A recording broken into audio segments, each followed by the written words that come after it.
हमारी टॉपिक है digestion system in human body, यानी मानव शरीर में पाचन तंत्र।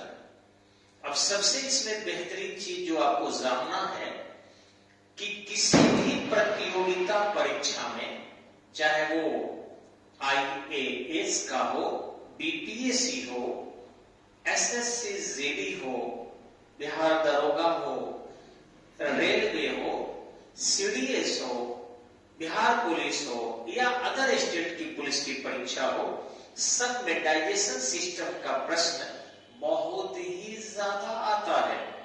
हमें बारीकी से इसे समझने की आवश्यकता है।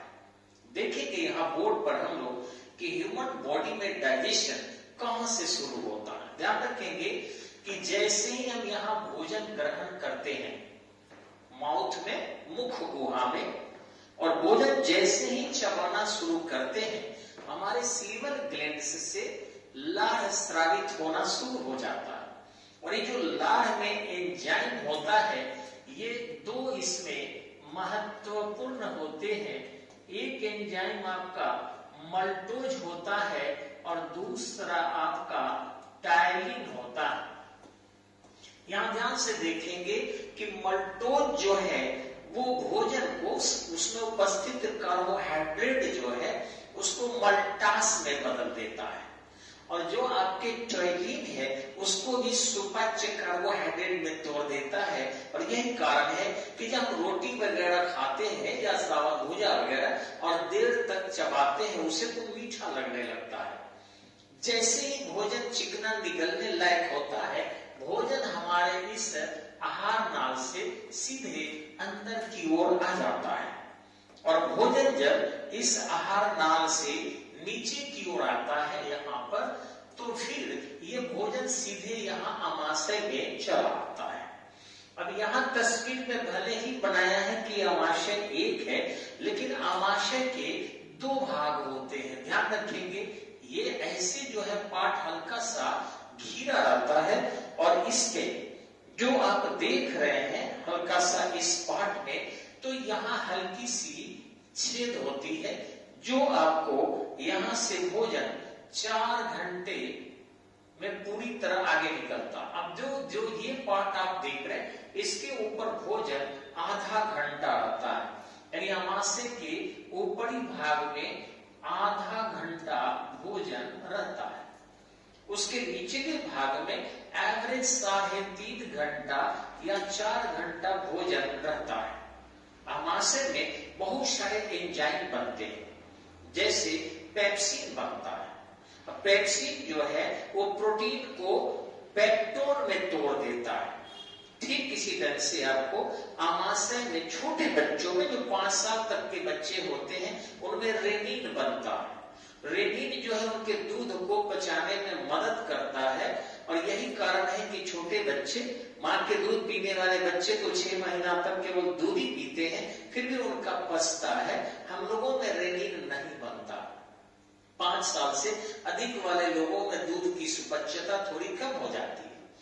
उसके बाद उसमें लाइपेज बनता है, इमाइलेज बनता है, और भोजन में यहाँ जो है आपको जो आमाशयी रस होता है इसमें हाइड्रोक्लोरिक अम्ल होते हैं, HCl हाइड्रोक्लोरिक अम्ल, और बहुत हाई कंसंट्रेटेड होता है ये। इसका पीएच मान आश्चर्य करेंगे 1.4 से लेकर और 3.5 के बीच में पीएच मान होता है। ध्यान रखेंगे कि 7 से पीएच मान जैसे घटते जाता है एसिडिटी बढ़ती जाती है। तो यानी ये कितनी हाई एसिड है आप समझ सकते हैं हाइड्रोक्लोरिक अम्ल को। यह भोजन को सड़ने से बचाता है और एंजाइम को एक्टिव करता है, भोजन में उपस्थित बैक्टीरिया को भी मारता है, और इस प्रकार भोजन हमारा पचने लगता है। हम जो भोजन ग्रहण करते हैं लग पका कर खाएं, लेकिन फिर भी उससे बहुत सारे जीवाणु अंडाणु चले जाते हैं जो हमारे पाचन नाल को प्रभावित कर सकते हैं। तो ये जो हाइड्रोक्लोरिक अम्ल है हमारा, ये हमारे उस बैक्टीरिया को मार डालता है। उसके बाद ये अन्य एंजाइम जो इसमें बनते हैं, जैसे पेप्सिन है या फिर आपका रेनिन है या फिर लाइपेज है, इन सबको एक्टिव करता है एंजाइम, जिससे भोजन ज्यादा से ज्यादा त्वरित गति से पच सके। इसके बाद भोजन जो है यहाँ से सीधे निकलकर और यहाँ एक यू आकार की आकृति हो जाती है जिसको डिओडेनम कहते हैं। देखिए ये डिओडेनम है, भोजन वहां चला जाता है। देखिए यहाँ से निकल के भोजन कहाँ आया है, डिओडेनम, ये नाम लिखा हुआ आप देख सकते हैं। डिओडेनम में जैसे भोजन आता है, आपको शायद पता होगा कि हमारे ये लीवर है और भोजन को मुख्य तौर पर पचाने का काम लीवर ही करता है। अगर आपकी सुपाच्यता में कोई कमी आ रही तो लीवर कमजोर है, और यदि आपका लीवर ठीक है तो भूख ज्यादा लगती है। यही कारण है कि ये जो लीवर है इसके ठीक नीचे देखिए आपका गल ब्लॉडर। इस गल ब्लॉडर में आपको बाइल होता है। ये जो बाइल है आपका, इसको हम पित्त बोलते हैं। ये क्षारीय द्रव होता है, यानी कि बेसिक नेचर का होता है, और इसका पीएच मान 7.4 के बीच होता है। ध्यान रखेंगे। तो जब इसका पीएच मान 7.4 है, यानी कि बेसिक नेचर है, यानी कि ये तीखा लगेगा। कुछ जीव जंतु मछली वगैरह आप खाते होंगे, देखे होंगे, उसमें अगर बाइल रह गया है तो उसका टेस्ट काफी तीखा हो जाता है, खराब लगता है। तो ये क्या करता है कि भोजन जो यहाँ से एसिडिक नेचर से गया है, उस भोजन को फिर बेसिक कर देता है, और एसिड बेस मिलते हैं तो भोजन साल्ट हो जाता है। तो मानव अवशिष्ट जितने हैं, कितने हैं, पसीना है, हमारे यहाँ से है, थूक है, खखार है, अगर वगैरह वगैरह, सबका टेस्ट मानव का सॉल्टी होता है, क्योंकि ये एसिडिक जो है नेचर और बेसिक नेचर जब मिलेंगे तो एसिड बेसिक क्या हो, एसिड और बेस क्या हो जाएगा, मिलके सॉल्ट हो जाएगा। तो पसीना भी हमारा नमकीन लगता है, तो इधर से आंसू भी नमकीन लगता है। तो सभी चीजें जो है लगभग सॉल्टी हो जाती है हमारे शरीर। अब रहा कि भोजन जब डिओडेनम में पहुंचता है, ध्यान रखेंगे कि जैसे भोजन हम ग्रहण करते हैं, हमारा यहाँ लीवर होता है, ये अमाशय का जब भोजन बढ़ता है तो लीवर दबता है। लीवर दबेगा तो यहाँ पर जो है अपथ्रस्ट क्रिया होती है, ये रिफ्लेक्स एक्शन करते हैं उसको, यानी गल ब्लॉडर पर जैसे लीवर का वजन बढ़ा, रिफ्लेक्स एक्शन होता है, और इसमें से बाइल जाकर टक टक टक टक टक टक चूने लगता है, और इस तरीके से डिओडेनम में भोजन को, एसिडिक को, वो सॉल्टी बना देता है बेस मिलकर। इसके बाद भोजन यहाँ से निकलकर ये पैंक्रियाज में आ जाता है। पैंक्रियाज आप जानते हैं कि मानव शरीर का सबसे बड़ा हार्मोनल ग्लैंड्स होता है। सबसे छोटा हार्मोनल ग्लैंड्स पिट्यूटरी ग्लैंड्स है, और सबसे बड़ा हार्मोनल ग्लैंड्स आपका होता है पैंक्रियाज। और पैंक्रियाज एक मिक्स ग्लैंड्स भी है, यानी कि वो इंडोक्राइन भी है और एक्सोक्राइन भी है। ये तो पढ़े होंगे बायोलॉजी में आप लोग, जिसको अंतःस्रावी भी कहते हैं और बहिर्स्रावी भी कहते हैं। एकमात्र अंग है पैंक्रियाज जो अंतःस्रावी भी है, बहिर्स्रावी भी है।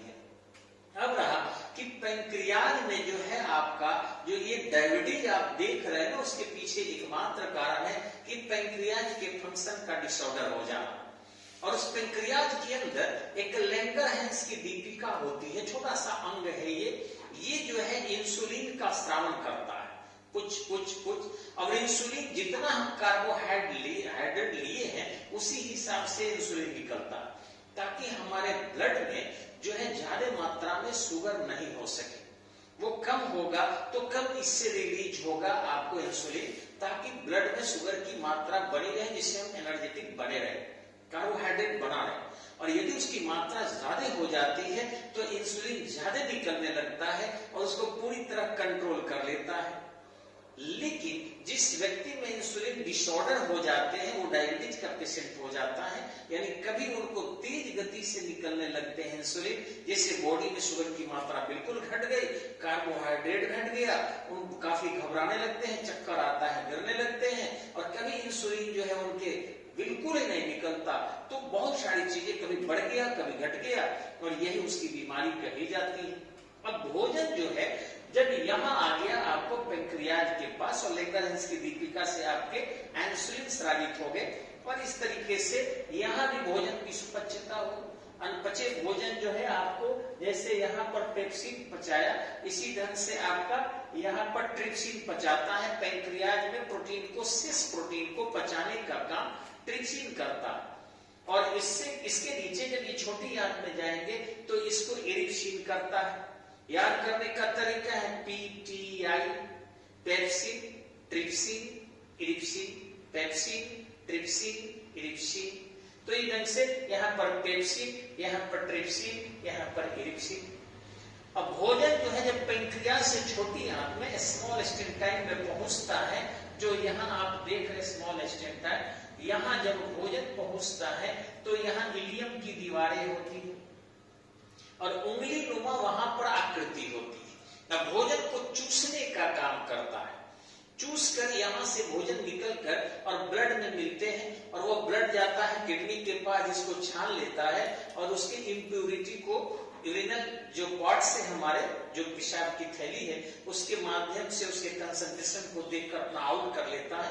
मानव शरीर के सबसे ज्यादा अवशिष्ट पदार्थ को शरीर करने वाला अंग आपको पता है किडनी होता है, क्योंकि वो ब्लड को छानने का काम करता है और प्योर ब्लड हमारे बॉडी में काम करता है।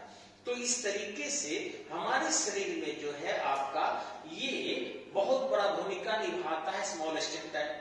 यहाँ पर जो जूस बनता है, यहाँ पर बनता है आमाशयिक रस कहते हैं इसको, और यहाँ पर यांत्रिक रस कहते हैं। और ये आंतरिक रस जो है आपका 2 से 2.5 लीटर के बराबर बनता है। भोजन को मलसीकरण करता है, मिलाता है और चूस कर भोजन को और बाकी पदार्थ ऐसे घूमते हुए और फिर जो है इस बड़ी आंत में आ जाता है। अब बड़ी आंत में जो अनपची भोजन है उसमें आपको जो उदा एक कोलाई नामक जीवाणु होता है, ध्यान से याद रखिएगा, उदा एक कोलाई, ठीक है। इसमें जो जीवाणु होते हैं ये होता है उदा एक कोलाई, ठीक है। तो ये उदा एक कोलाई नामक जीवाणु जो होते हैं वह अनपचे भोजन को पचाने का काम करते हैं और भोजन को मल में बदल, और इस तरीके से भोजन यहाँ से बड़ी आंत से घूमते हुए इसमें जल के अवशोषण का, जो जल बच गया है उसके अवशोषण का काम होता है और फिर लेफ्ट साइड में पहुंच जाता है भोजन, जो एकदम आपका वेट कर रहा होता है। और उसमें यदि प्रोटीन की मात्रा ज्यादा हो गई तो फिर आपको पता ही होगा कि उसको पॉइजनस यानी पॉइजन हो जाता है, जहरीला हो जाता है। तो उसको इंडोल और स्कैटर नामक एंजाइम उसको अनपॉइजनस करता है, यानी कि कम जहरीला करता है। वही इंडोल और स्कैटर नामक एंजाइम जो है हमारे जो है निचले भाग से गैस के रूप में बाहर निकलते हैं और कई बार ज्यादा प्रोटीजेनियस खा लेते हैं, जैसे मांस खा ले, मछली खा ले, चना खा ले, लिट्टी खा ले, बबड़ी खा ले या फिर आपके सोयाबीन खा ले, तो वो बहुत ज्यादा बदबूदार स्मेल निकालता है, क्योंकि पॉइजन को जो है आपको निकाल कर और फिर उसे बाहर करता है। अब भोजन जब यहाँ पहुंच जाता है पचकर पूरी की तरह, पूरी ऐसे करके, तो ये देख रहे हैं कोलन विधि है, ये कोलन कोई अंग नहीं है, भोजन में से कोलन किया जाता है, जैसे भैंस को दूधते हैं हम, वैसे नीचे की तरफ वो ढकेलता है और यहाँ पर रेक्टम होते हैं भोजन के पार्ट, ये एनस होते हैं, ये मल को बाहर निकालते हैं। तो इस ढंग से जब तक ये कोलन विधि नहीं होगा तब तक आपको जो है बचा हुआ भोजन बाहर नहीं जाएगा, यानी मल बाहर नहीं जाएगा। तो इस तरीके से फिर से एक बार शॉर्टकट में देख ले कि भोजन जब हम मुख गुहा से लेते हैं, भोजन का पाचन नंबर 1 यहीं से शुरू हो जाता है।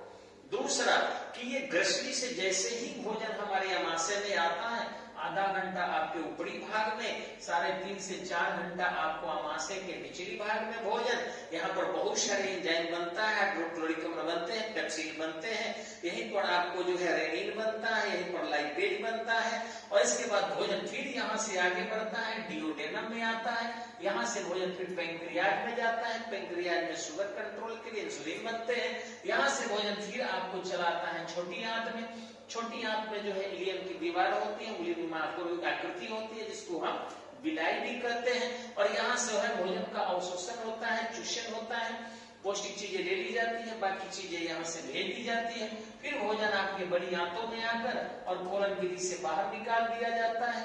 ये बड़ी आंतों में जाता है तो उदय कोलाई नामक जीवाणु जो है वो अनपचे भोजन को पचाने के काम करते हैं। तो इस तरीके से हमारा डाइजेशन सिस्टम जो है पूर्ण होता है। जय हिंद, जय भारत।